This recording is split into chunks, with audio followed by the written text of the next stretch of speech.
Good evening, anyone and everyone. Today we're going to play a BL game. Because, well, I love BL. It's I like romance in general. Most of the time at least. So here I am. Just being gay to be gay, I guess.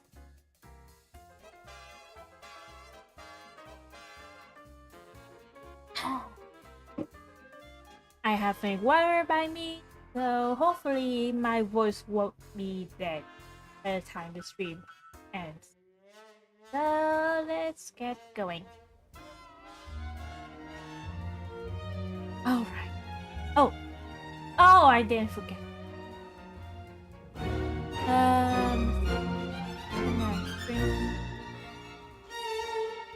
There we go.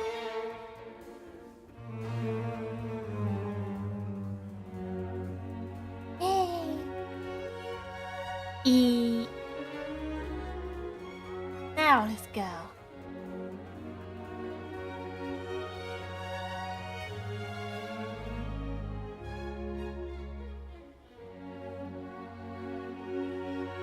What a lovely night. What do you say we go get a drink?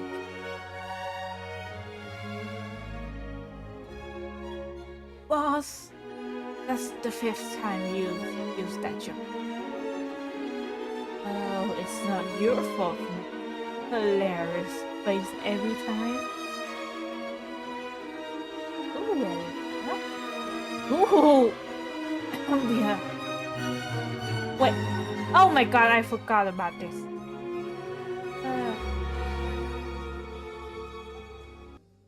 There we go. Man, that was embarrassing. My name is August Richter, and I'm a detective. Unfortunately, my parents thought a nice classic name like James or John just wouldn't be good enough for me. Everyone thought I'd be downright hilarious. It'd be downright hilarious to call me July during my training. So I decided going by Richter would suit me just fine. Oh,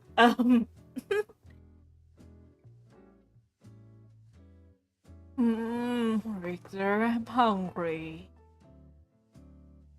And we just have dinner an hour ago, boss. But my appetite for good food is never sated.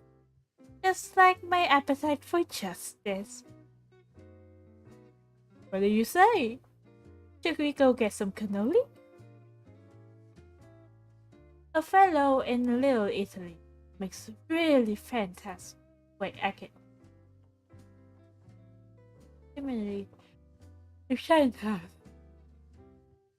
Oh. Boss. This is no time for cannoli. We've got a job to do.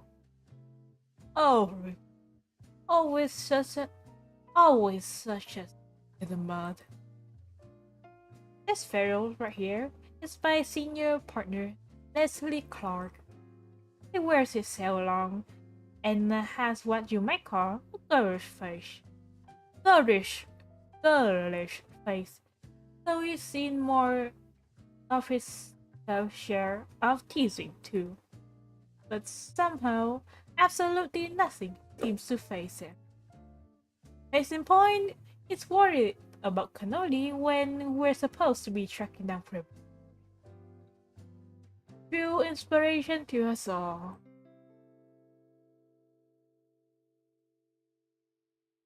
Alright. Let's get down to business. Run through the fence one last time. step by step. You're still new to solo assignments, so I want to make sure you've got all the details down pat. Oh, you've just forgotten them because you fell asleep during our last meeting. How's that? How's that? How's that? Don't worry. I clear my throat, straighten my posture, and mentally pull up tonight's agenda. You and I are splitting up to gather information on Cleveland's illegal liquor business and enforce falsity.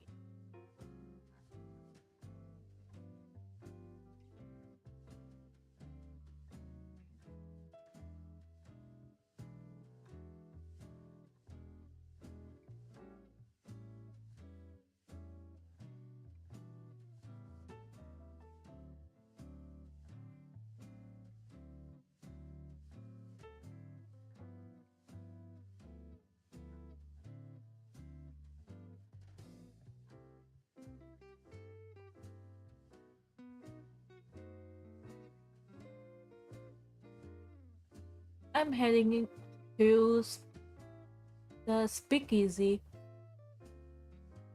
Oh, hypnose.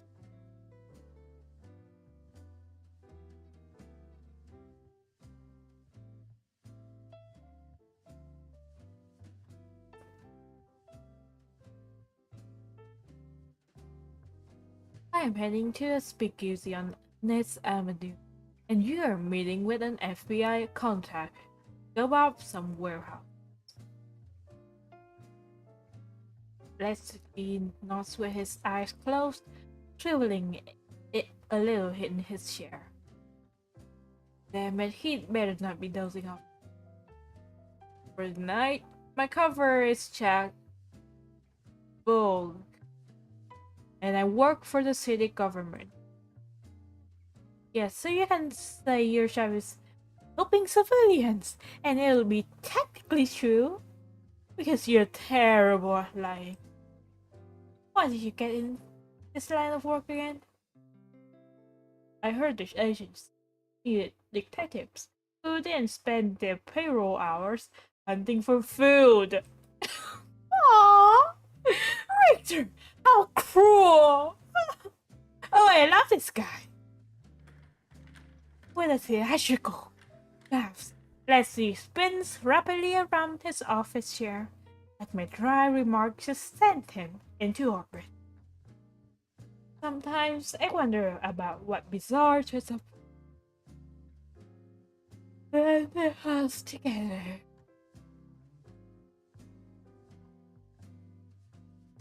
Hurtful remarks aside, it sounds like you're all prepared. We meet back here tomorrow morning to trade reports, drink coffee, eat donuts. Is it my imagination or is he rolling a little? Ah, and decide on next plan of action. Of course. Understood. Loud and clear, boss. I give him a lazy salute before turning towards the door, smoothing out my vest. Richter. Please be careful. Watch yourself. Stay alert. Don't do anything I wouldn't do. Like what? Giving up on the job to get. Aww. I'm serious, Richter. You're my partner. I don't want you to be turned into Swiss cheese by atomic guns. He would use a food metaphor. So promise me you'll be careful, alright? I worry about you whenever you're off zone. Yeah. This. Then he realizes both ways. With a small sigh, I rub the back of my neck, unsure how to phrase what I want to say. I worry about you too, Leslie. Not like I can help it, since you send yourself to sketchy shops all the time. It's like you're just looking to be iced. Leslie blinks at me, as if he never even considered my conspiracy of possibility. Really? That's very sweet of you to say, Victor. He sniffles, clutching a hand to his collar.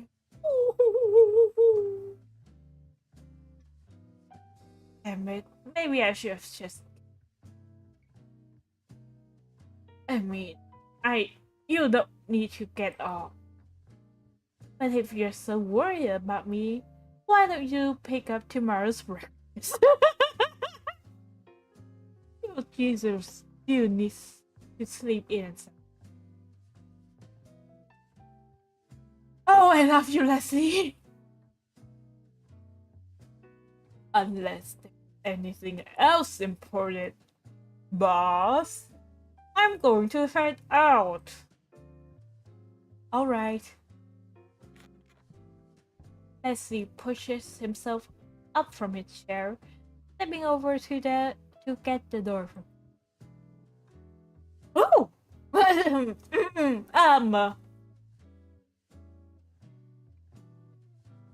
I expect great things from your report tomorrow. With any luck, we'll be well on our way to making Cleveland a boring old town, drier than the Sahara Desert. This is quite so encouraging when I put it that way, doesn't it? Are you there? God bless America. Land of the liquor free. See you in the morning, Mom. Even hell, the second.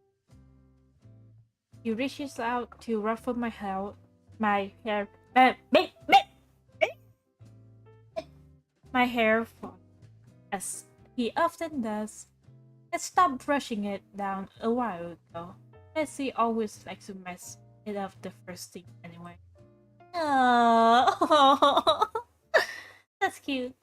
We trade dry smiles, and with that, I head out into the cold night air. Next stop!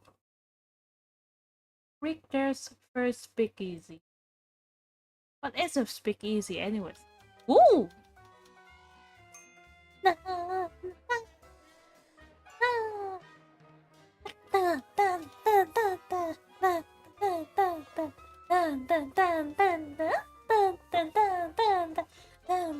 Ooh! Hi there! Oh.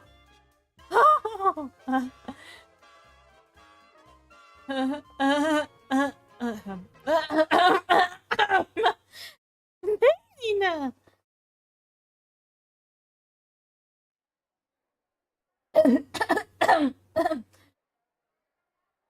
Password! A gruff voice whispers to me through a slot in the door.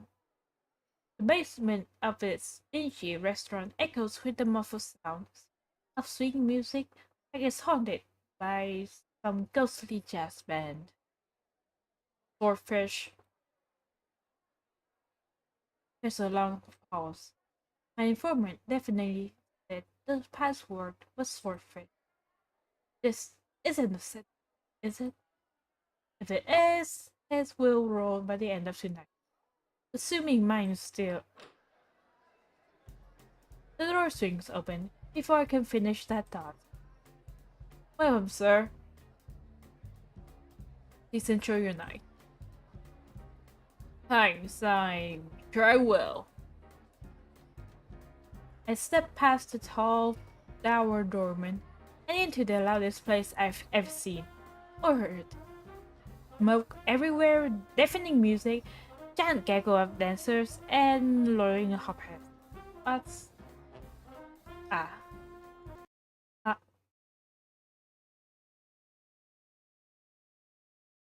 ah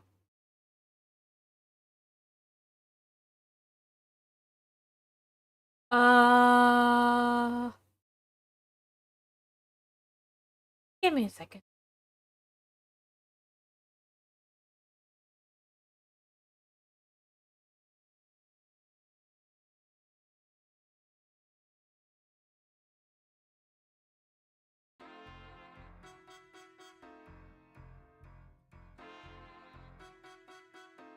Oh, are you kidding me? Oh well. Might as well use this to other option.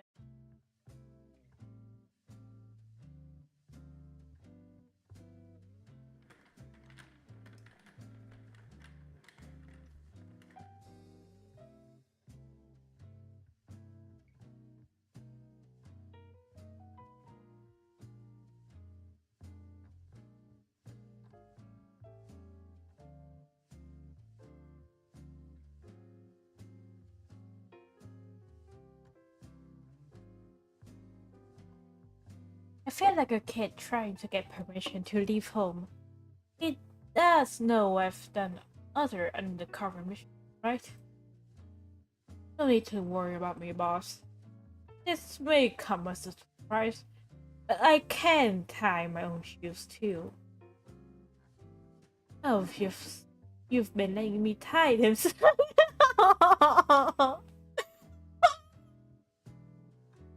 Love them.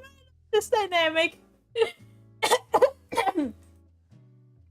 He flashes me a playful grin, although it doesn't do much to mask the concern. Still in his voice. I know him well enough by now to see through his mask, for better or worse. Unless there's anything else important, boss, I'm going to head out. Alright.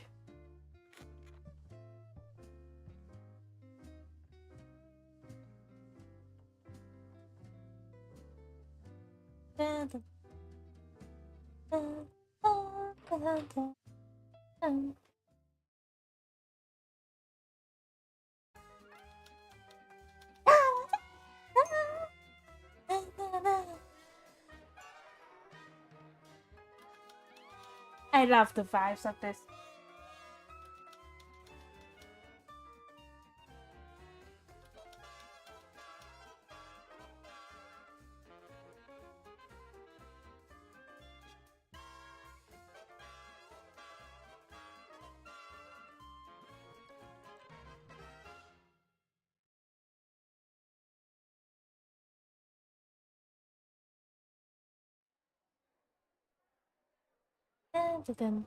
Swordfish.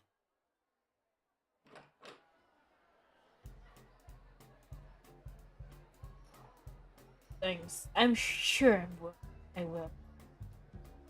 I step past the tall doorman and into the loudest place I've seen.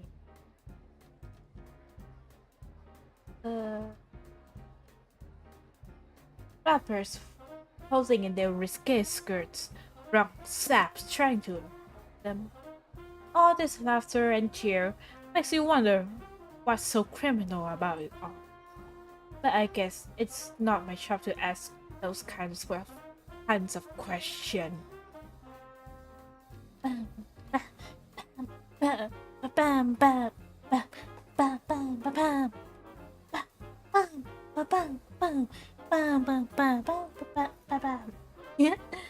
After I wandered around a little, weaving through the hooch holding.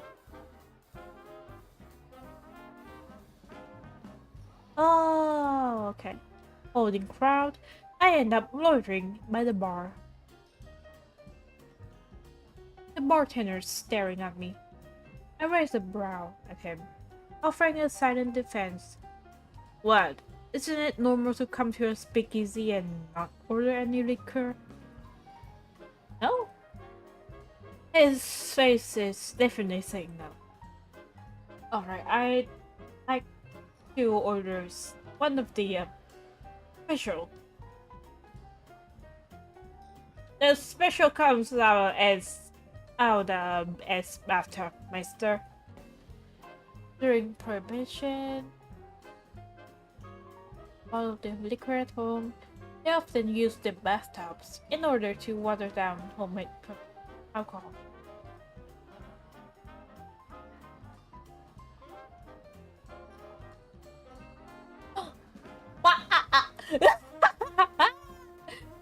The bartender bellows out a laugh when I freeze in horror. Oh boy, don't worry as to the taste. I sure bet it does. Still laughing, he uncorks the bottle and pours me a glass of clear liquid, stuffing a lime slice onto the rim. It's like putting a fancy bow on a pyre of forced crab. But I guess I should appreciate the effort. I lift the glass, taking a cautious sip. Swallow it. Jesus, that's bad. What does that do? Base? Actually, I don't want the answer. As I hold my glass up, God knows what, I lean back against the bar, my gaze wander around the crowded parlor. The informant said this place is a key part of Cleveland's liquor business. Apparently, it's owned by mafia type. And now that I think about it, those guys over there looks a little tough around the edges. They're not drinking or dancing, just watching the patrons.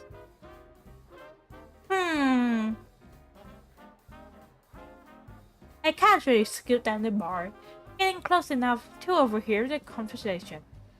It's so loud in here that I can't make out what they're saying. I manage to catch a few words.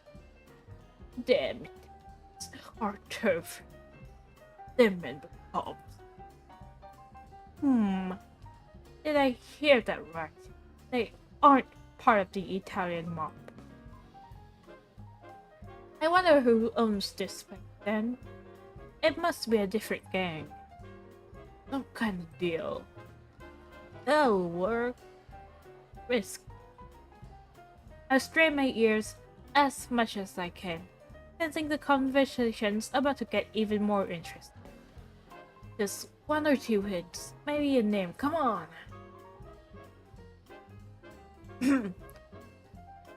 Only one drink for tonight, my friend? A low, eloquent voice murmurs right in my ear.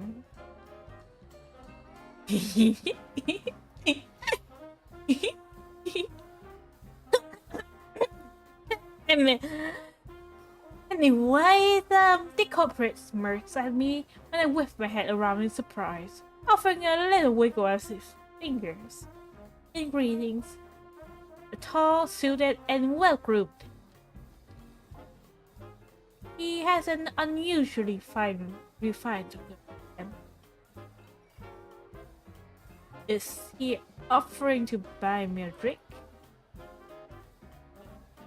Is there any better?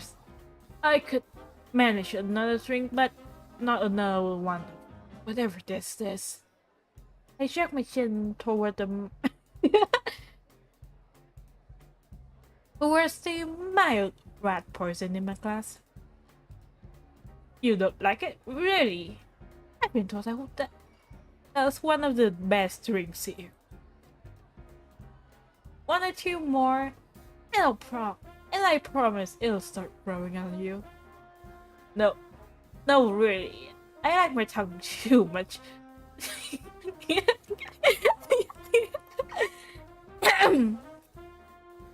To put it through more of Satan's mouthwash. My dry comment makes the strangers chuckle, and he flashes me a wink. Oh, so that's the problem.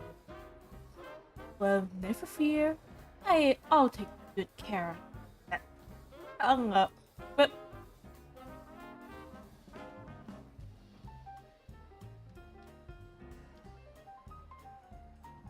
what's that supposed to be? Bartender, a fresh drink for the delicate tongued gentleman. and unusual for myself. He waves at the man behind the counter. You quickly nods. Oh, right. I can't actually get drunk. Damn it! It's like this guy's here just to ruin my investigation. Hmm. We'll guess. We'll get you fixed up with something that'll tickle your fancy. Trailing off, the stranger raises one eyebrow at me expected. Uh, Jack. Jack spoke.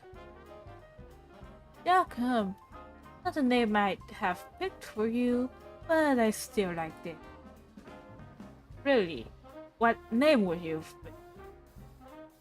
Ask me again after you've had a few more. Oh! As if on cue, the bartender passes a glass towards me and gently slides a steaming cup towards my companion. Is that coffee? Thank you, Arthur. Anytime! He throws the man beside me and walks with a wily grin. I can't shake the feeling that I'm the butt of some insult. But maybe that's meditate paranoia talk.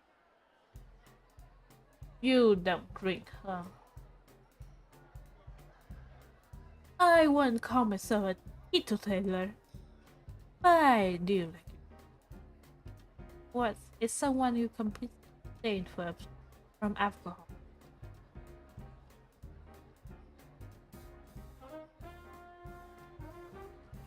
Right. Well, drinking partner, since you've twisted me into this, who exactly am I toasting with again? My name is Meyer. Now the endeavor you, and I'll endeavor to make sure you walk through. Ooh. After how am I supposed to read this guy? If I didn't know better, I'd almost think he was trying to claim. Exclaiming some sort of toast, he clinks up his cup against me. Look, claimed. I mimic Meyer's pronunciation, and when he happily nods in approval, we both sip from our drink. Look, not as bad at deluxe, but still feel like I swallowed a gasoline cocktail.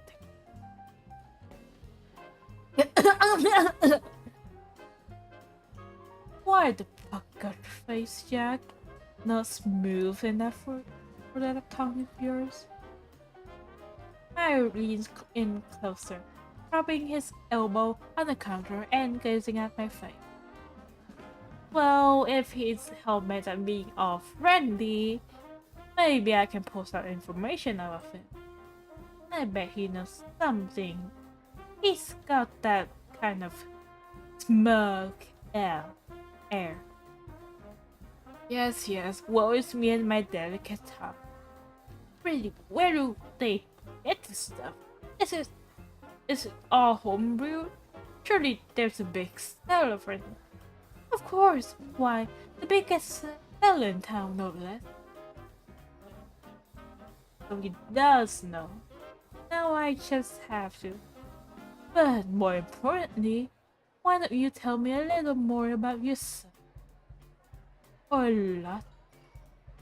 I promise you I won't mind. Alright, we go, Richter. I can't rush this, or he'll catch on. I'm nobody special, really. I help keep the village safe, serve the city, and all that.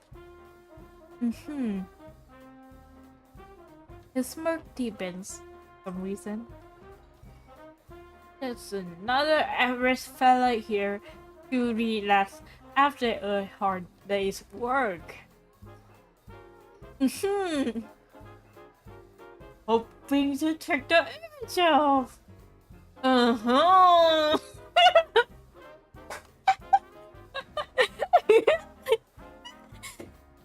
Are you just gonna sit there and me all the night? Or what?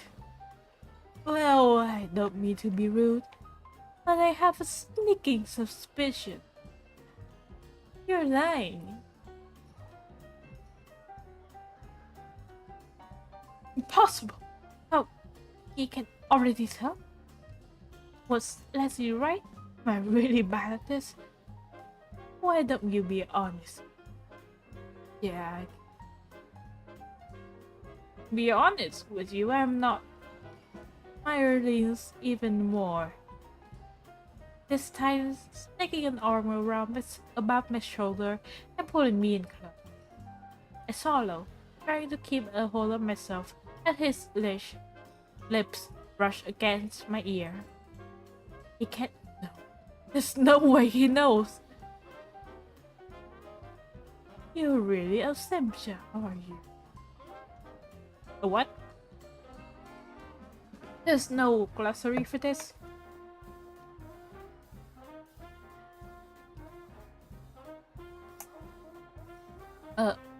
Simcha? Confused, I still glance at Maru. His eyes glimmer back at me, mischievous.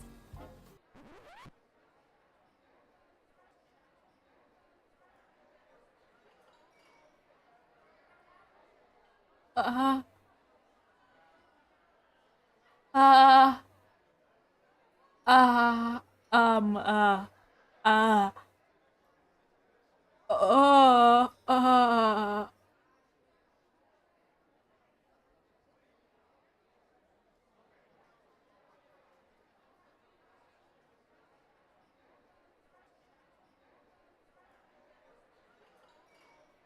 uh,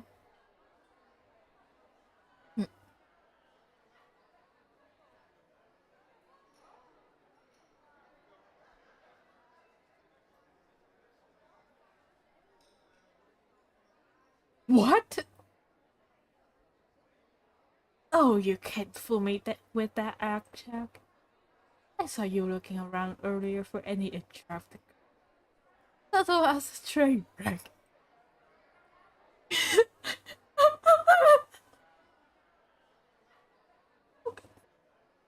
Oh,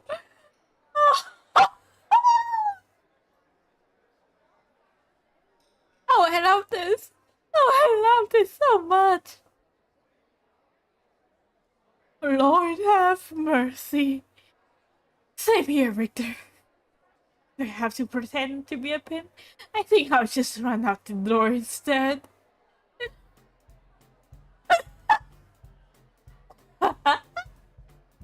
The laugh spears out Mario before he can bite it back. Can you tell me what's so funny? Just teasing, forgive me. I didn't mean any offense. Nor did I think you nearly fell on the spot. But I was quite ready to catch you. Alright, you got me. I was just, horrified that my good name might be ruined. Shook me up. Secretly, of course, I'm mostly only relieved that he didn't actually see through my lie. That was too close to come. Oh, naturally. An upstanding civil servant like you is obliged to maintain a saintly reputation, right? Bartender, another round for the gentleman, if you please. Oh no. And that was how I got pulled into a night of drinking with my new companion. It soon grows clear that Myra isn't going to let anything important. He manages to dodge all of my questions like a pro boxer ducking punches. But I'm too invested to turn back.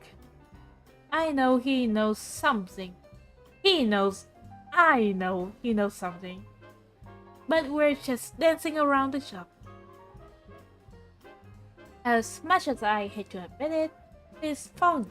It's fun talking to him. So much so that I nearly forget what I came here to do. The way he gets me off his tension is, well, flattering in a way. While we banter back and forth, I noticed the sketchy-looking man from earlier throwing glances towards us. Are they looking at me? At Meyer? Just trying to get the bartender's attention? I can't tell, but I've got a feeling we're being watched. If you don't mind, Jack, I have a question for you.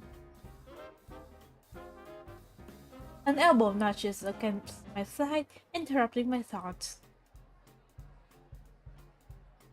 The questions? Sure, I'm all ears. I turn my head back towards Meyer, only to see him already pressed close to my side.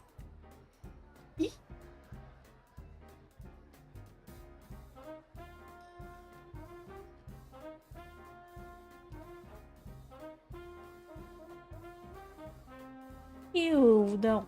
You wouldn't happen to be looking for underground work, would you? My heart skips a beat. He's finally picking it up. You could say that, more or less. Well, in that case, how about we make a deal? Bring you a little business information in exchange for something on your end. He whispers conspiratorially to me, lips curled upward in a sly, daring something.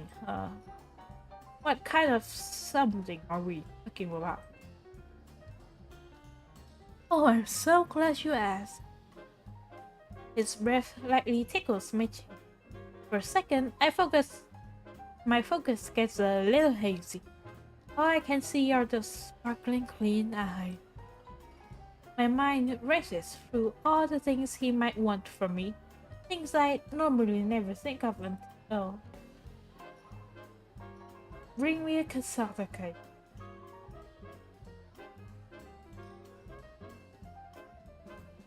Ooh! Oh, that sounds delicious, actually. Just give me a second. I'm just gonna.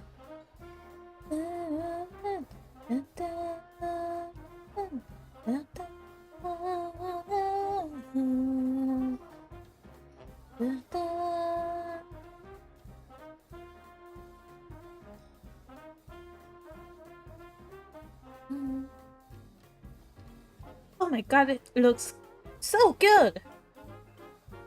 Ooh!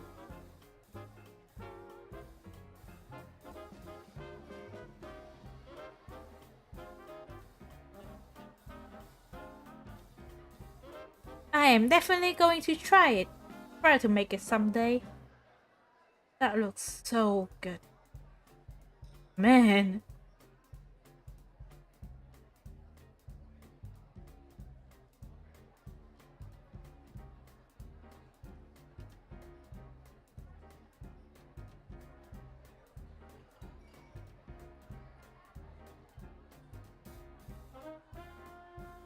Anyways, let's see what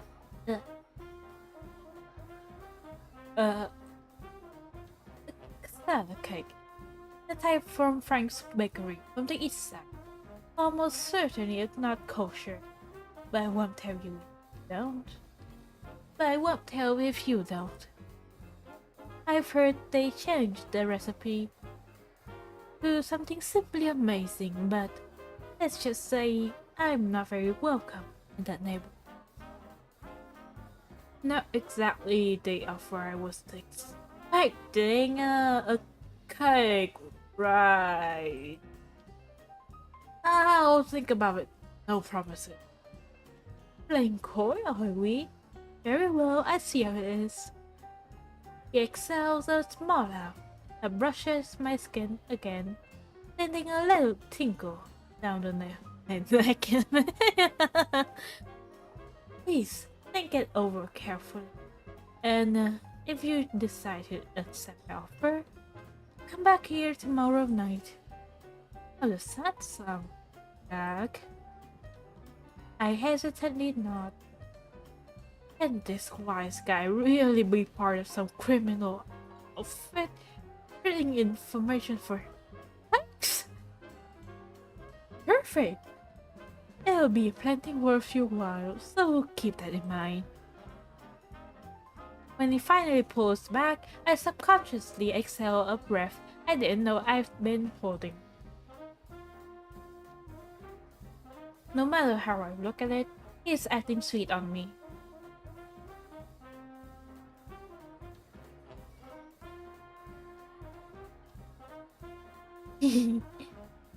Of course, it's not like anyone would notice. The crowded play as this way is. Do you happen to have a favorite kind of drink? He casually throws another question out, catching me off guard. I want to have it ready for you tomorrow night. That's awful nice of you. Well, my favorite drink, I guess that'd be I don't know, something sweet. You mask out by the time. Myers stares at me in stunned silence. What? What's with that look? A small choked sound leaks from his throat. The kind you make when you're stifling a laugh. He's frazzing me again, isn't he?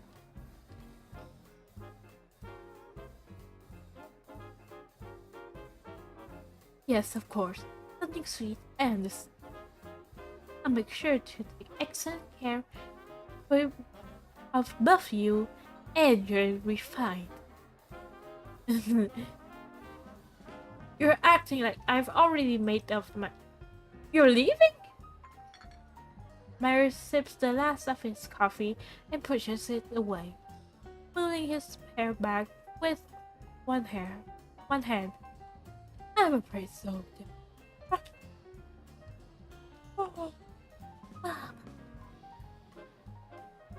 Yeah, I'm afraid so, Jack. I've got some business to attend to, but I do hope I'll see you. Oh, and tonight's drinks are as a small token of thanks. Delightful company. You make me blush. With a last knowing wink, Myers steps away from the counter and slips into the crowd, mingling with the drunken sea. He left so suddenly, I wonder what business he's attending to. Well, never mind. I guess that concludes tonight's investigation. What a ride. I leave the speakeasy, unsure whether Meyer put one over me or if I actually put one over him. I'd say the former. He's sure something. No one's ever swept me into their place so fast before. I can almost still feel the warmth of his breath on my skin. Just the drink. Just the drink. Without poor attempt to reassure myself, I stuffed my hands in my pockets and began the sobering walk home.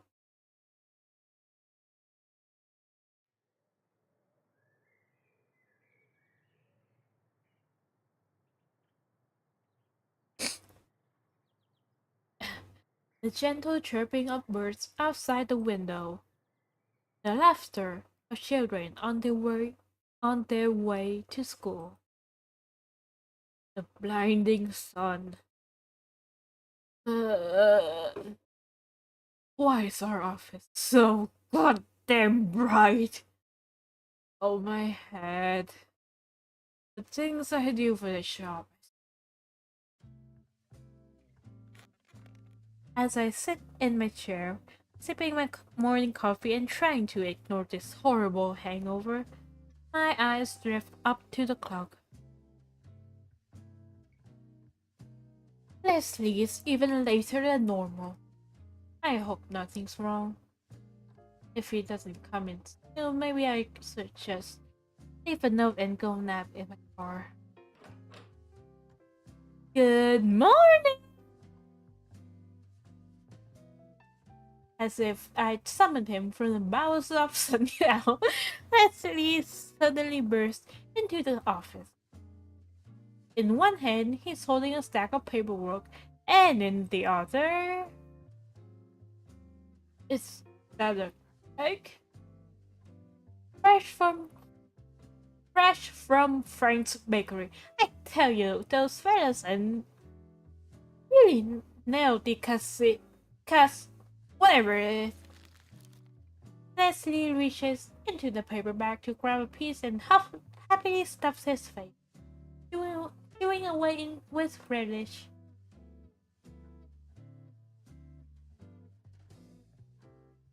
Uh,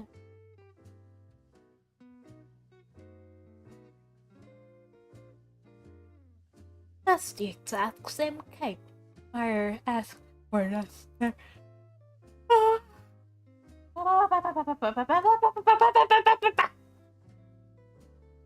Anyways, is this some kind of conspiracy? Is every man in Cleveland eating this sack? Oh? Pausing, Leslie leans in to peer at my face, frowning gently. You look a little under the weather, Victor. Your hair's all messy too, and I haven't even gotten my hands on it yet. Why, don't tell me you're not hung over, are you? Victor, you naughty boy! Oh my god. Listen, boss, we just get to our report. Changing the subject, see? Absolutely shameless.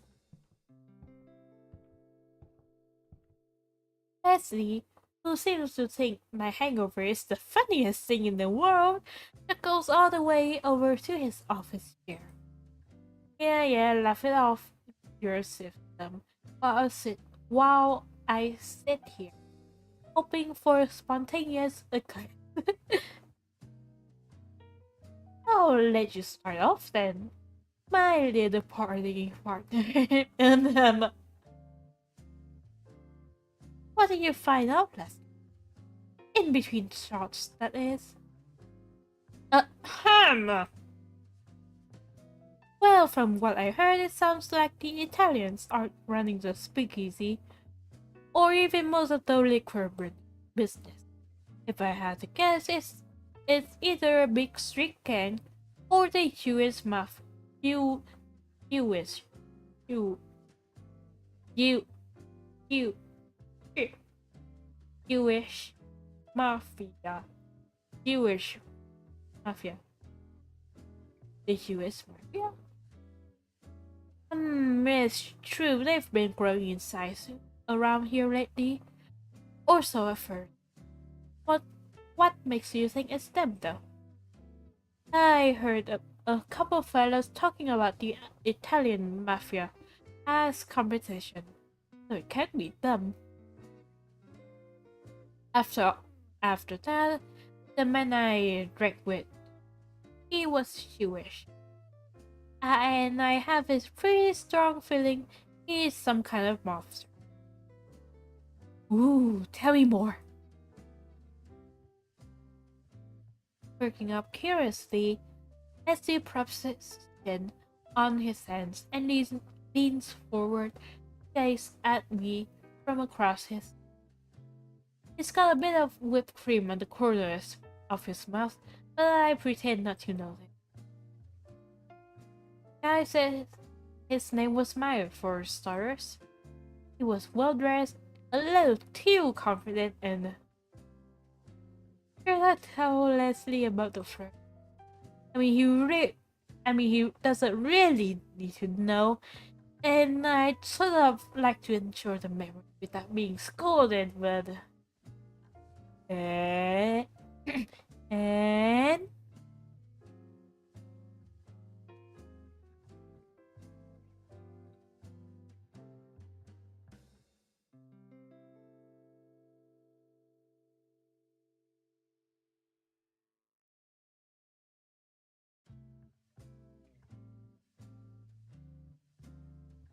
he flirted with me. Um, he may have been flirting. He what? He raises his voice incredulously, jaw dropping. Well, could have been that I just misread things, but in nerve, unacceptable. Leslie pushes out his chair and begins to pace around the office. I can't tell if he's genuinely angry or just fussing like he normally does. How dare he? How dare he? Flirting with my junior partner.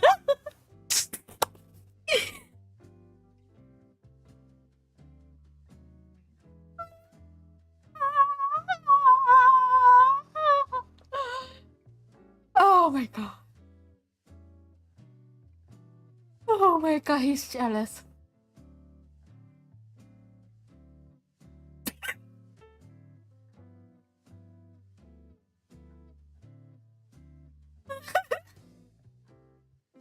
Poor, small, defenseless little Richter at the mercy of some cruel gangster. If only I'd been there.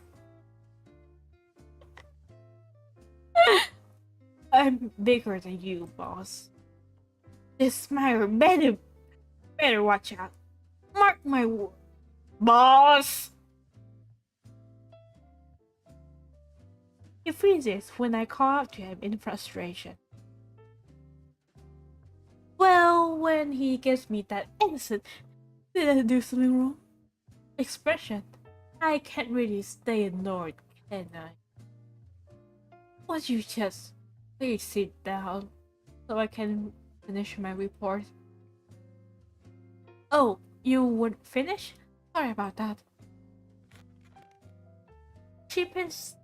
Sheepishly clearing his throat, Leslie sinks back into his chair and nods for me to continue. Meyer offered me a deal for information. A deal? You're serious? I nod, barely resisting the urge to rub my forehead. Details on the mop in exchange for... This is so ridiculous, I can barely say it out loud. In exchange for cake. Oh, come off it, Richter. Tell me exactly what he actually... Tell me what he actually wanted. I know you're trying to get revenge on me for teasing you, but... I'm being serious, boss. He wanted a cake.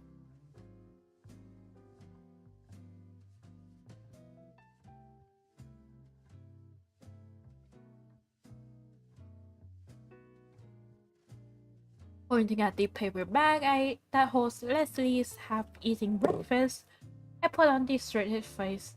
I can manage. It's from the neighborhood around Little Italy, right? Obviously, that place is owned by the Italian gangs, so he can't get too close. But as to why he wants one, I've got no clue, boss. Maybe a kid at home who likes them. Sweet tooth for the forbidden fruit. It reeks of a setup, Richter. Isn't that obvious?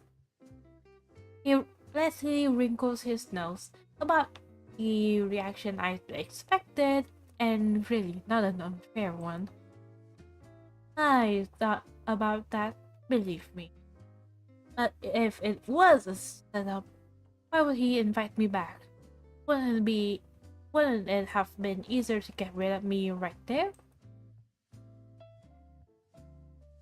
And he could have made his offer sound more serious too. Anyone with half a brain would would be suspicious. That's true, I suppose. I still don't like it though. Not one bit. He lets out a heavy sigh, sticking a hand into the back of his coat and tearing off another piece to idly munch on. Well, while you were having the time of your life last night, I was chatting with Mr. FBI. Apparently, one of the city's politicians is hosting a big party at the hotel tonight. Thanks to your contact, I've got I've got us passes inside because you know what's going to be at that party, my dear Richter. A lot of liquor, a hell of a lot of liquor, probably provided by the main source in Cleveland. Leslie and I exchanged knowing looks. I can already see what he's getting at. So you want to scope it out for information? It's a good bet, and a safe one. Once folks get drunk, there's no telling what kind of juicy information we'll get out of them. If we're lucky, some, some of it might even be related to our case. I wouldn't count on it. We snicker in our lines. We sticker in our line of work. Both of us have seen our fair share of these rich seats.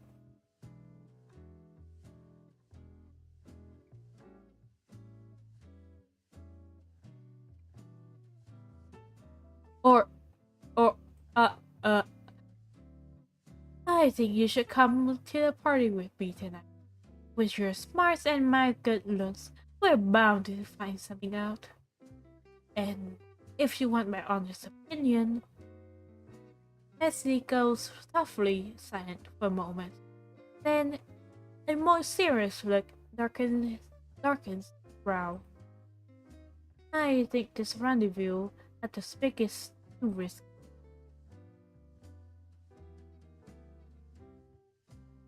Even if Meyer doesn't mean you any harm, any other mob types around there might not feel the same way. But I also think you're green enough to I also don't think you're green enough to walk into a death trap. Yeah, thanks, boss. When I roll my eyes, Leslie offers me a soft, affectionate smile, the kind he only puts on once in a blue moon. I'm heading to the party either way. So, but I trust your judgment, Victor. You can decide for yourself where to go tonight. What will it be? As much as I hate to disappoint Leslie, my instincts are telling me the speakeasy is worth a gamble.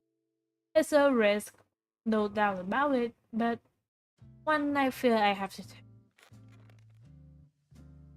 Shifting out of my chair, I approach Leslie's desk. Leslie's desk, and lean over it, giving him a firm look to show my conviction. Sorry, boss. I'm gonna try my luck with the Meyer. With Meyer, there's a lead here. There, I just know it. Aww, I get chills. Like I expected, Leslie doesn't look too thrilled about my choice. But true to his word, he soon lets out a good-natured sigh. Heartlessly leaving your partner in the dust. So this is what it's come to, eh? Fine. I'll just enjoy the free party food by myself. Not even going to bring me back a sandwich. As your new friend for one. Oh! Leslie huffs, and I snicker at his playful sulkiness. Although I have to wonder if a little bit of this it isn't genuine. Alright. But if you go, promise me you'll station a few officers near the speakeasy, just in case something goes wrong. You never know when trouble might pop. Yeah, that's fair. I'll make the calls this morning. This morning. Then I won't worry. I'll worry less about you. He reaches out to ruffle my hair. Luckily, it's already messy, so he can't inflict much more damage. Now let's get cannonball into that. Let's cannonball into that. Let's cannonball into that stack of paperwork. Been looking for it all morning.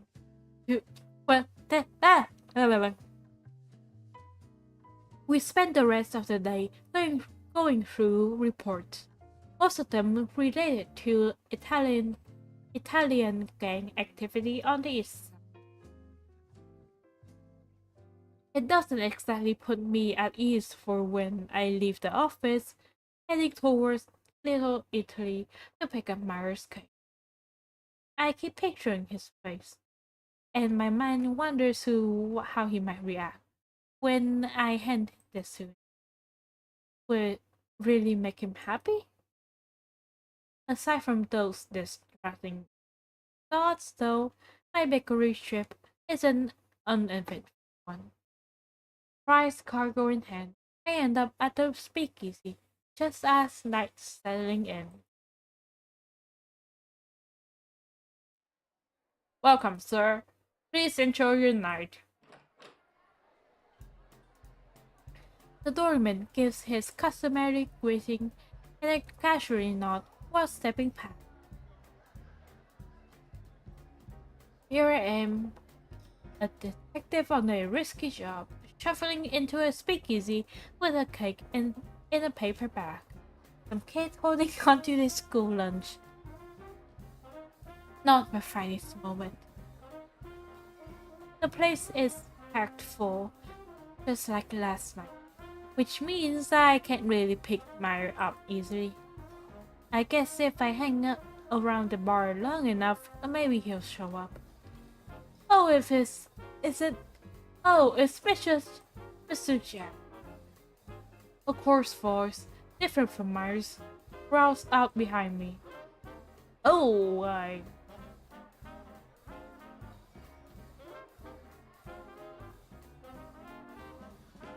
turned to see one of the rough-looking men I noticed last night, staring at me suspicious. I'm gonna pat you down, make sure you aren't healed, understand? Refers to being armed, like packing hate. What? No one did this to me last night. What's the big deal? Wait, shut up! I'm not here to answer questions. Before I have the chance to protest further, he grabs me and starts patting my pockets, roughly feeling around. Sorry, buddy. I'm gonna be taking this for tonight.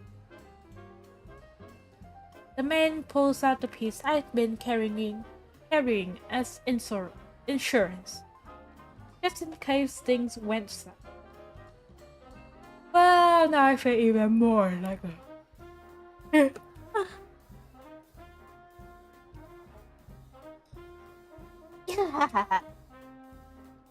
This kid. Great. Just don't pull any dumb moves and you'll be fine. Hi there, Sky! Welcome. Uh, uh, wait. We like to keep things real cordial around here. Got it? Yeah, got it. Good. Then we'll be heading to the back room. Whatever you. Wait, what? The back room?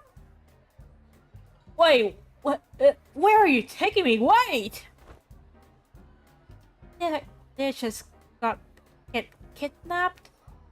The man suddenly grabs my wrist, pulling me around the speak's perimeter. My head starts to pound in my chest. What am I getting dragged into? I told the officers not to get close to the place unless I was gone for a while. Not much. I'm just playing this again. Yeah, unfortunately, whenever I read something, I just yawn non-stop for some reason. I can't help it. I don't know why. I'm not sleepy. I'm not even bored. It just happens.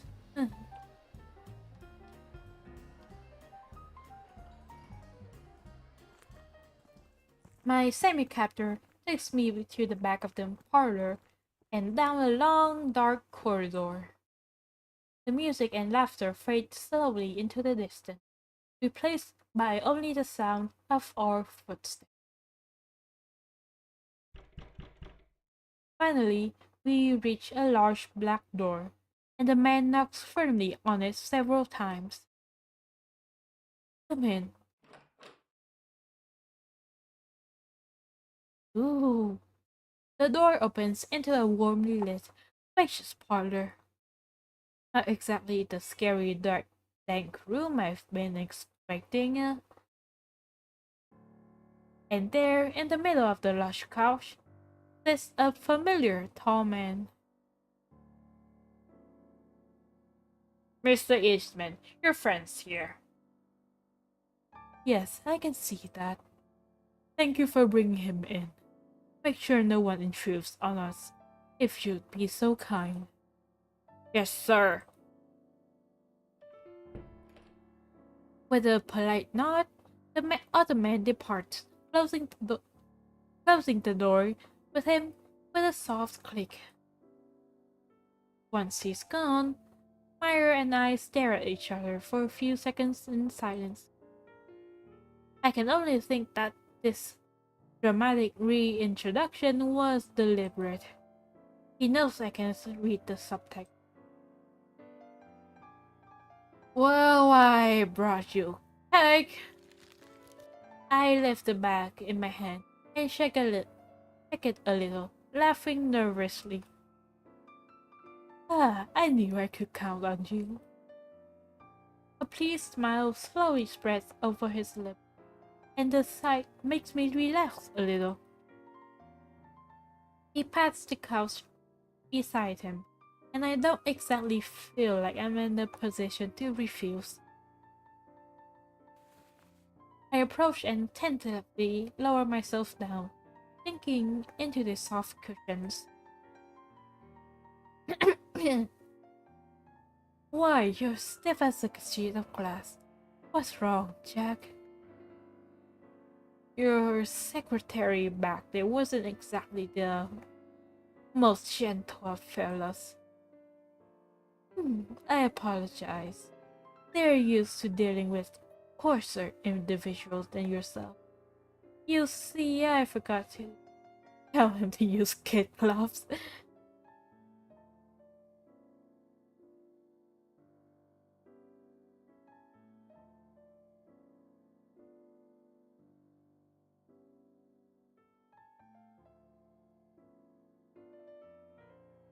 It's it's not that. I just wasn't exactly expecting all of this. All of this? You mean the nice back room in a speakeasy? Myers gives me a faux innocent look. Right, that's obviously what I was referring to. Anyways, here, your prize. I hope it didn't get mushed. It didn't get mushed. Mushed. When your lackey was shuffling me around. I offer Meyer the bag with a cake, and his eyes light up when he takes it from my hands. Oh, wonderful! I can smell it already. Mm. Dun, dun, dun, dun, dun, dun. My rabbi used to say to me, but I like to pretend it doesn't apply to cake. What does this mean? It is hard to eat a stranger's bread, purposely purportedly used by Jews in St. Louis, Missouri as of 1920.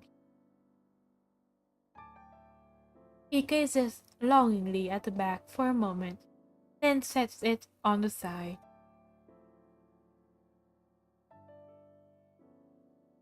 The smile finds its way onto his lips before I realize. Onto my lips before I even realize it. The way he likes sweets so much really reminds me of Leslie. Oh, before I forget, I have something for you, Jack. Meyer leans around the edge of the sofa, grunting softly before straightening back up with a bottle in hand. It's full of a golden liquid, but I don't recognize the label. You wanted something a little sweeter, right? You remembered.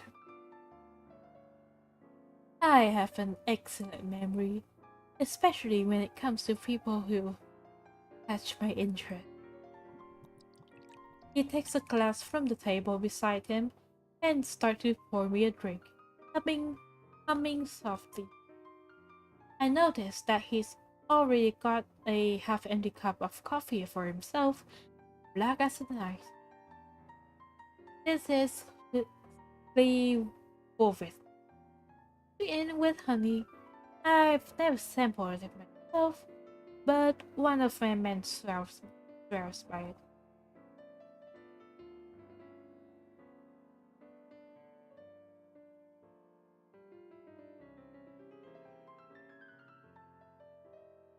I prefer to take my sweets in something of a different fashion, though. Meyer hands me the glass, letting his fingers brush against mine for a moment longer than necessary. Think you're quite a host. You expected anything else? Less? He turns a little bit on the sofa, propping one elbow against the back so he can gaze at me head on. I feeling slightly embarrassed under his stare. I take a curious sip of the drink. Damn, it goes down so easy. Good enough that I can see why you're not serving it out there. A man who has to make a living, unfortunately. Buying and transporting high quality goods is not to mention. I'd much prefer to serve good liquor over the common swill, but it's not quite feasible. He pauses for a thoughtful moment, though his eyes flick back to my face soon after. Well, about that information I owe you, assuming you're still interested in work.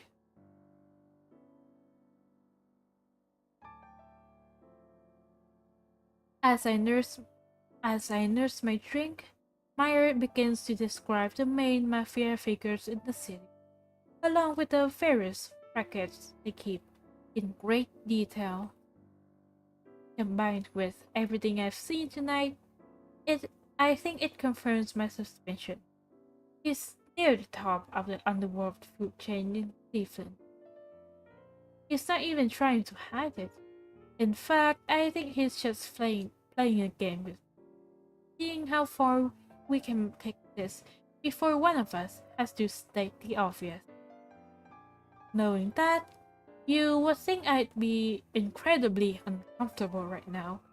But for whatever reason, being around Meyer puts, puts me completely at ease. Maybe it's his disarming casual mannerisms, or the soft and smooth way he speaks.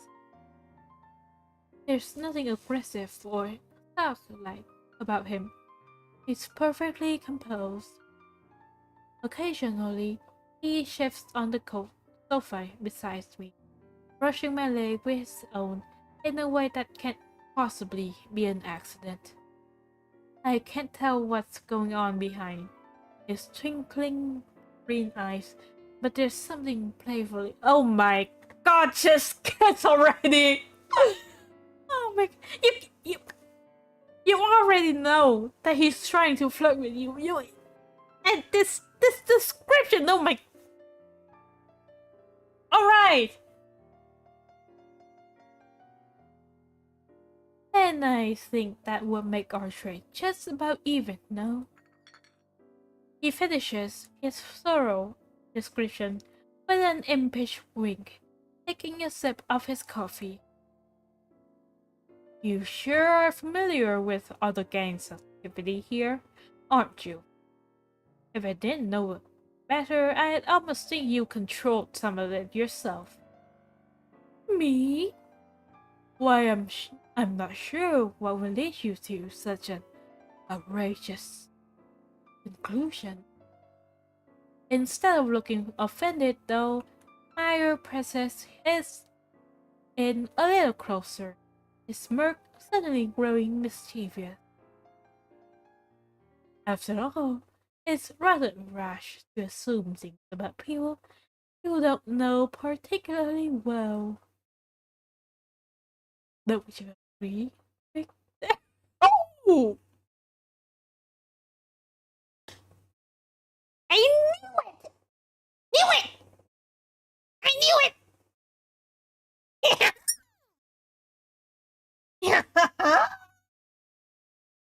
knew what's happening. I knew what's gonna happen. I knew before it happened. I knew it. Oh, don't be surprised. How do you?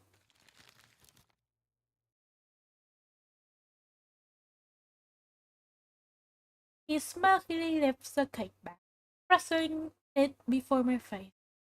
Your name is on the label. A mistake I wouldn't expect from you. If you're part of my business. Were you distracted at the time you purchased it? Okay, so it didn't happen the way I expected it, but it still happened. I'm not about to mention daydreaming about him when I bought the cat. I think I'd rather just let my professional pride take the fall. Of course, I know you're a detective too, and I can guess why you're here. But please, don't take it as a blow to your acting skills. I'm just well acquainted with a number of professional liars. If you already know so much about me, why are you pouring me drinks rather than having me shot and dumped in the alley? Meyer clicks his tongue, lightly wagging a finger. Violence is not how I prefer to do business, Richter. It's only ever a temporary solution. Violence begets violence, which is why you have warring Italian crime families rather than one consolidated, powerful body. No, in most circumstances, I would much rather make friends than enemies. Friends like you, which is why you're not being dumped in an alley. Although I would never harm a China, China Munim like you, no matter what my moral code was. Oh! Oh my! Oh, come on! He, he shifts on the he shifts on the sofa again. This time letting his leg stay resting against my own. I swallow, relieved at Myers' explanation, but acutely aware of his face being mere inches to my right. You certainly aren't any other guy I've met, law-abiding or otherwise. Which is why I which why don't you tell me more about what it's like being in this risky business? I clumsily attempt to slide the conversation in another direction, daring to glance over at Meyer. No, please. I know one-sided agreement when I see one. With the gloating air of someone who's just caught their opponent cheating, Meyer shakes his head. I'll answer a few questions of yours, but only on the condition I can ask questions of my own. I swear on my honor to answer with the truth, and you'll do the same.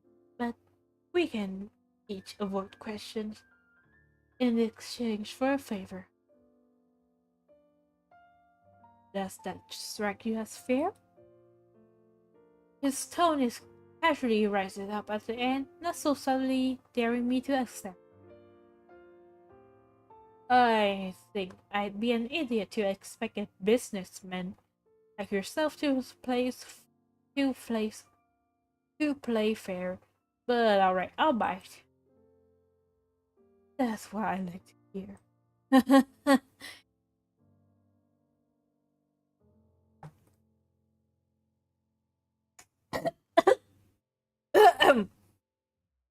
Meyer gives me a rakish grin, all too pleased with my reply.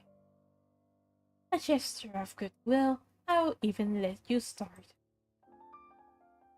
Really? How do you make any money with that kind of generosity? Oh, you'd be surprised. As Meyer chuckles to himself, I pause and ponder on just what to ask. What do I want? What do I most want to know about? Come on.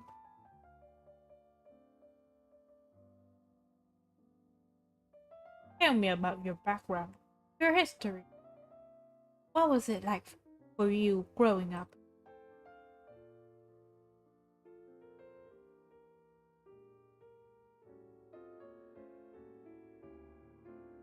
But his surprise quickly shifts into a gentle, "Please," and he nods in acknowledgement.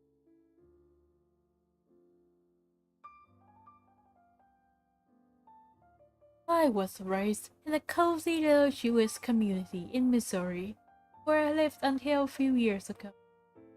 I'm sure you'll find this hard to believe, but I always kept to myself as a boy. I rarely spoke to anyone. I suppose you could say I was afraid of rejection. Our rabbi was my closest. We ate corned beef sandwiches and talked about baseball on the weekend. Looking back now, I think he was just as lonely as I. He chuckles soft. He chuckles. He chuckles softly. Eyes flicking down to the coffee table and lingering on his cup. I can't imagine Myra ever being withdrawn. I guess he didn't develop his charisma until later. Several days after my bar mitzvah, a few boys who I'd never seen before approached me on the street.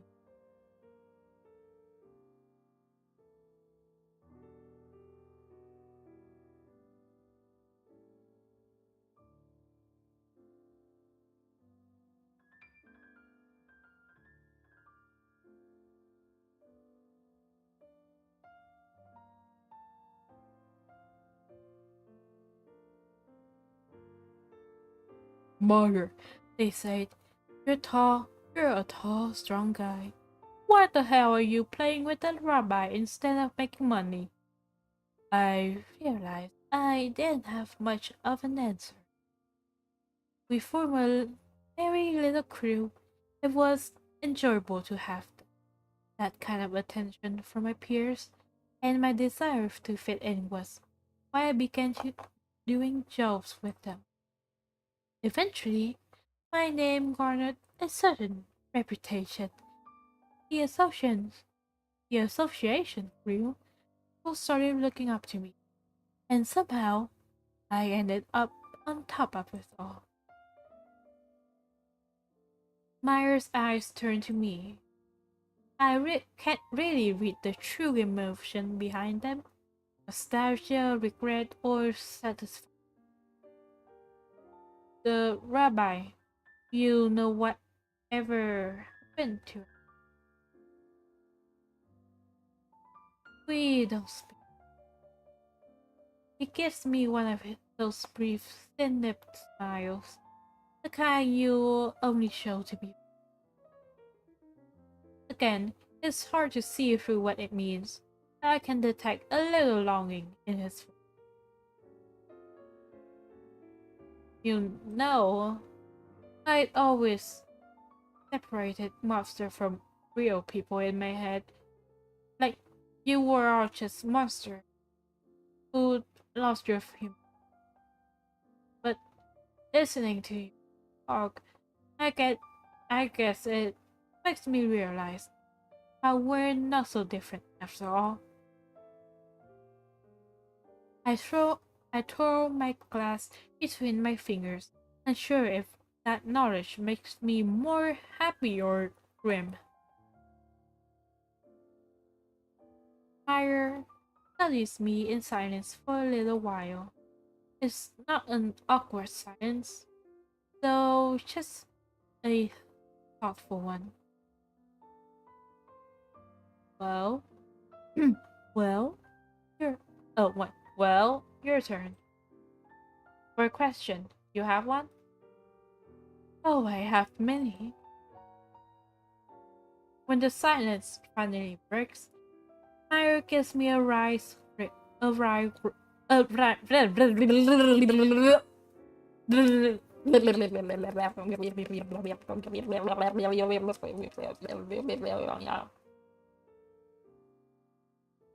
a wry grin, his eyes momentarily flicking down to my mouth.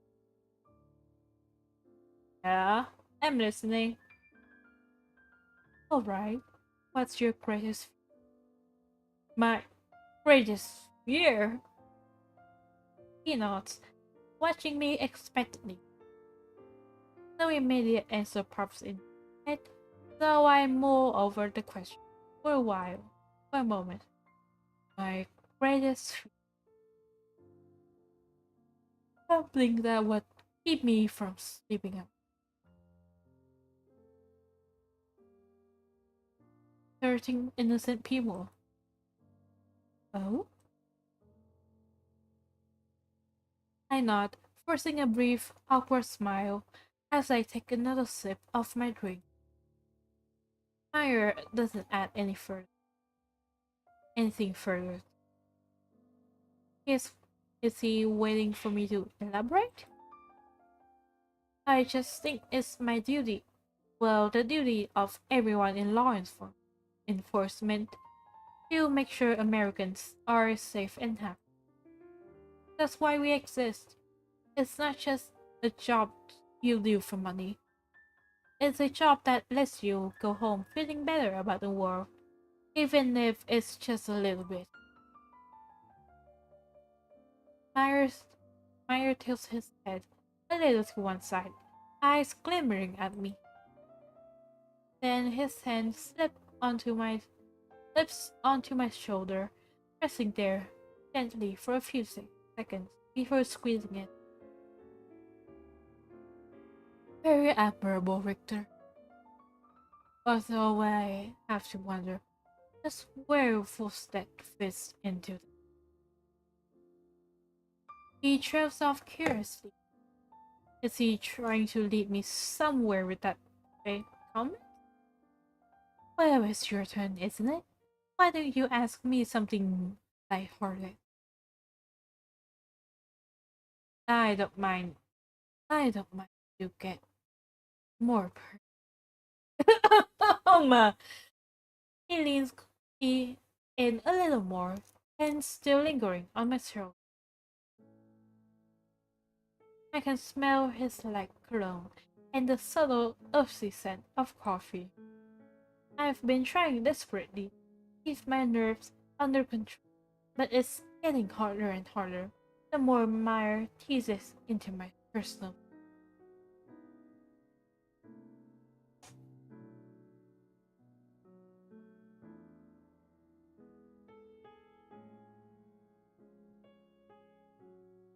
It's an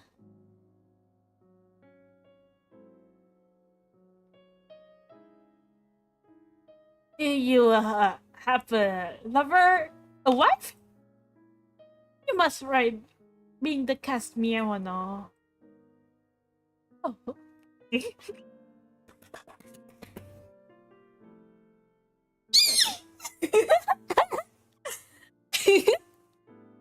Why am I so excited at something like this?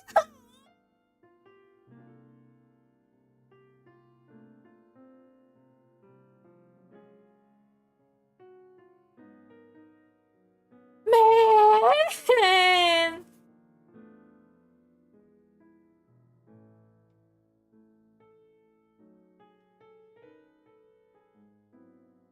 Tyre responds casually, offering a little shrug when I shoot a glance over at him.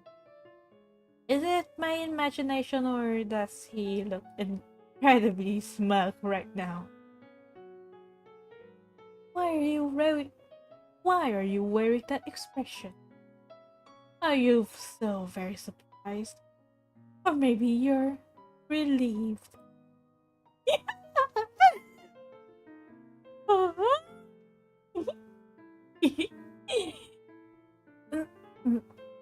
No, it's just surprises. I really didn't think you'd still be a bachelor. And why is that? Because I'm the That's meow. And we just get on with the next question.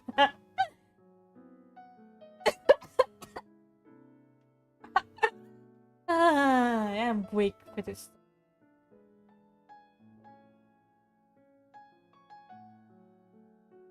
Pausing. Pausing. Meyer makes us show up tapping a finger against his bottom lip, turning his eyes towards the ceiling. It's such an obvious decision.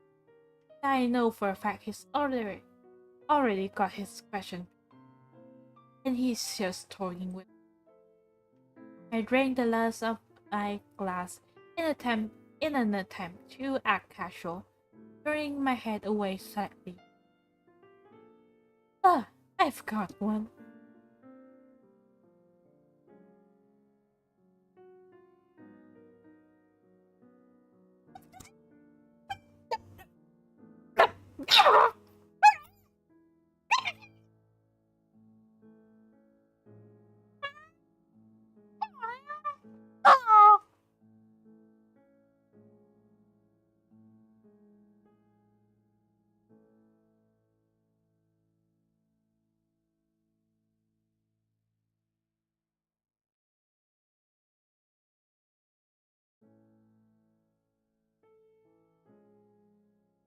I nearly choked on my drink.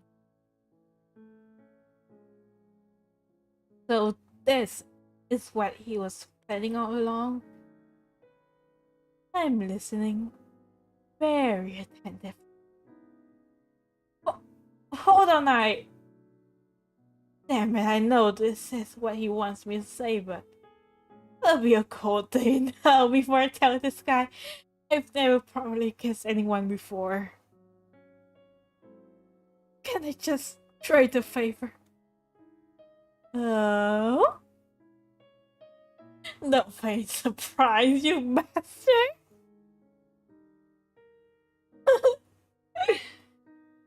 In that case, I suppose I'll take you up on that favor right now. I reflexively squeeze my eyes shut, sucking in the breath. It feels like my chest is going to explode. Victor? What are you doing? I reopen my eye. I reopen one eye to see Meyer staring at me quizzically. I thought he... No, of course he wouldn't. He's too much of a gentleman. Just a little dizzy for me. So, what did you want from me? For the favor? Well, you probably think me a fool for saying this, but... Reaching for the back at him, right? Meyer lifts it up and sighs happily, slipping his hand inside to unwrap the cake. I'd like to use to share it with. Oh!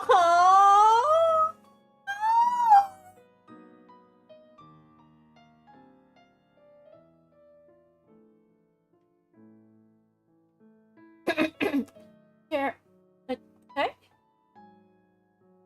He nods, pulling back the paper wrapping to reveal the delicious, spongy white dessert. I'd feel guilty enjoying it by myself, especially considering you brought it for me. Though I would prefer we savor it together. Does that sound agreeable? I haven't had a thing since lunch, so you're asking the right guy. Should we just cut it and have a what? No, no. You're going to feed it to me.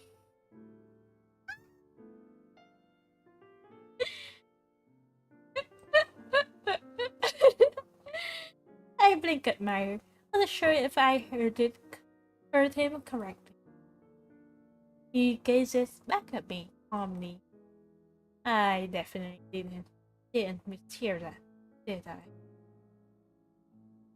If you want, then should I go to get the fork, or that won't be necessary? No, take a bite. Meyer offers the cake to me, along with a daring raise of his brow. I feel like I walked right into a trap.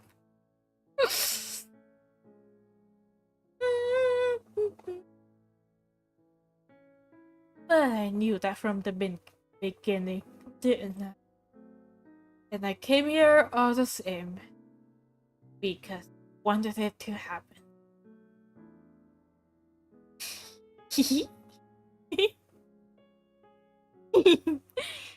I take a small bite of the cake, letting the fluffy sweetness rest on my tongue. Then, Nair gently curls a finger under my chin, gradually closing the distance between us.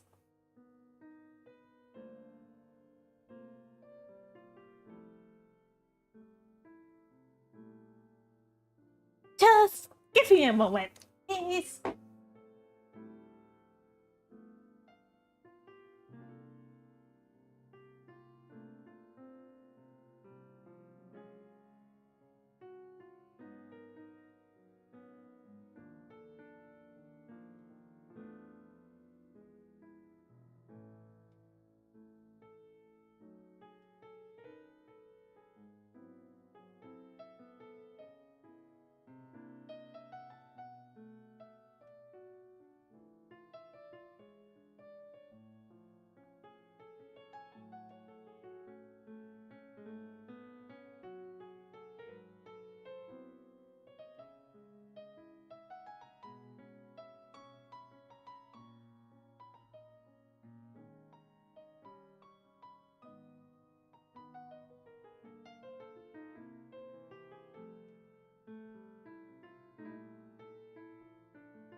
Okay, I'm back.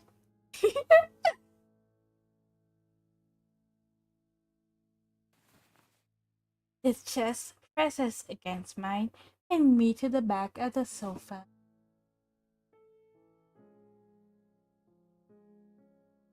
There's no need to be embarrassed, Victor. He breathes those words against my chest, pulling my jaw down ever so slightly to my lips.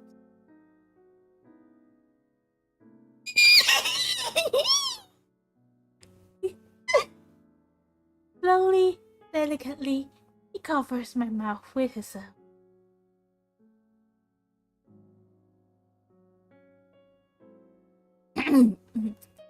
The sweet flavor mingles between our tongues, but my head feels so foggy that I barely think about how it tastes. Myra teases me with maddeningly light, soft kisses, pulling back a little bit each time I start to forward. He's really trying to pro, isn't he? Well, it's working.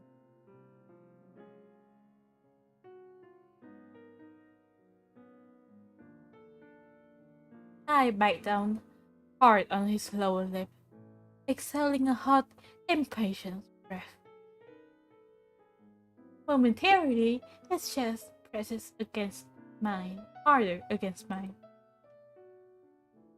His kisses suddenly grow more aggressive, hard and deep, so intense that I have to grasp for air whenever I can. I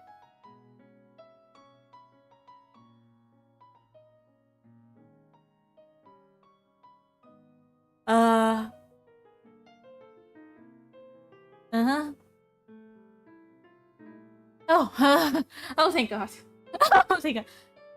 He pulls back again, this time breaking into a devilish grin. If I'd known that you'd be so eager, I would have done this a lot sooner. Are we gonna spend the whole night talking or share more of that cake? I can't disappoint my favorite. How can I? It would be horrible if you clapped me in shackles and brought me in for interrogation after.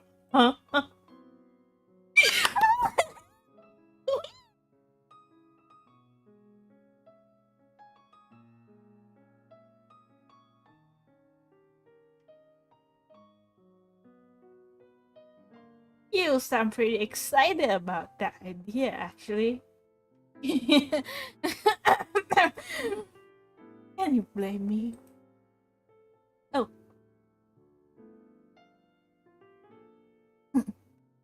Meyer swipes a finger through the cake's icing, then presses it past my lips.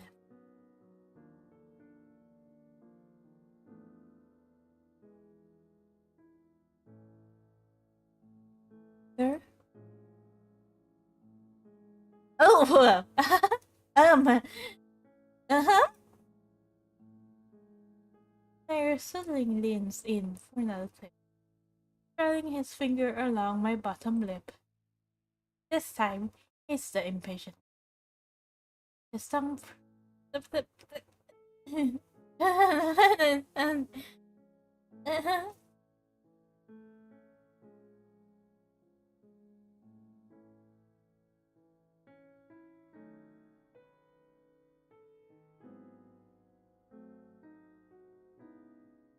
What am I really doing here? Getting light at it? Yeah. um. Uh,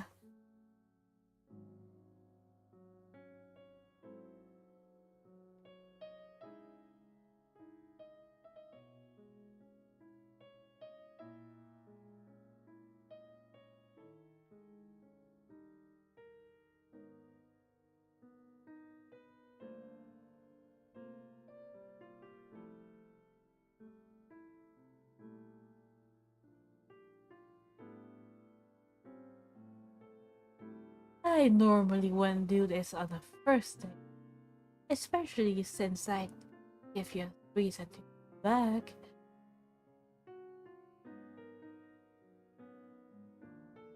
He heatedly murmurs a string of words in between breathlesses, not giving me a moment to reply. But it doesn't feel like you need too much convincing. His fingertips tease along my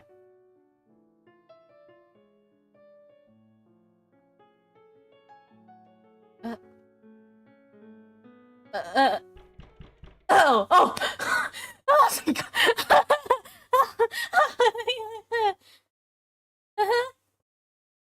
A frantic knock at the door makes us both both of, makes both of us jerk apart. Fire smooths back his hair and clothes, sitting back and clearing his throat. Come in. The door instantly flies open, and one of Myers' men bolts out inside. Mr. Eastman! Mr. Eastman, there's a bunch of cops sniffing around right outside the joint.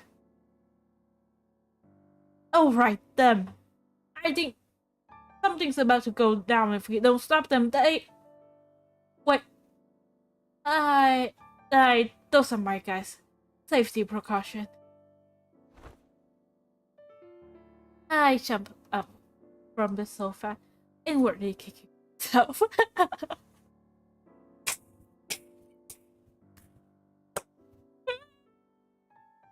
Oh, this is great. Damn it, I should have told him to go home earlier. I lost track in time and... Oh, there's no excuse. It's alright. Myers' gentle voice calls to me reassuringly. You'll put your men at ease. Maybe by some grand stroke of fate, you'll end up here again. Tomorrow. Again tomorrow. And we can do more stuff. Oh, that's sly expression. He puts on one of his wickedly innocent smile, winking at me. Thanks. I hope I can see you soon. You up. Yep. You doubtlessly will. With a hasty nod, I turned and followed the other man to the door, holding back my own ruffled hair. Lucky me, those officers probably aren't being paid enough to ask any. Owen! Owen, Richter. He calls out to me just as I am about to cross the threshold, and I glance back at him. Don't forget what your real duty is. Mm-hmm. Good night. Myers' man shuffles me along to the exit before I have a chance to reply. My real duty?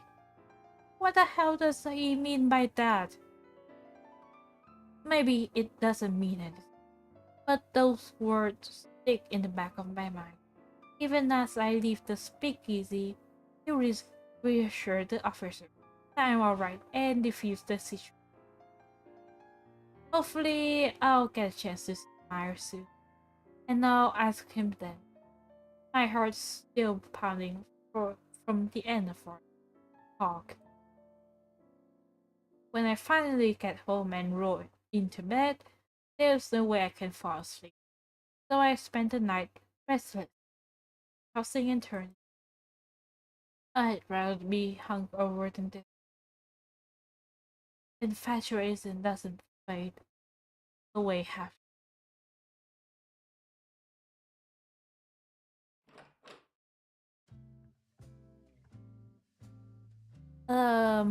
Anyways, I am going to have to return to this another time because my voice is killing me and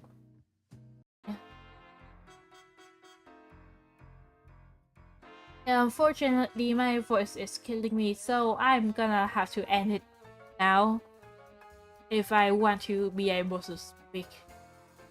So, yeah, thank you for coming, and hopefully we'll see each other in the future. Goodbye!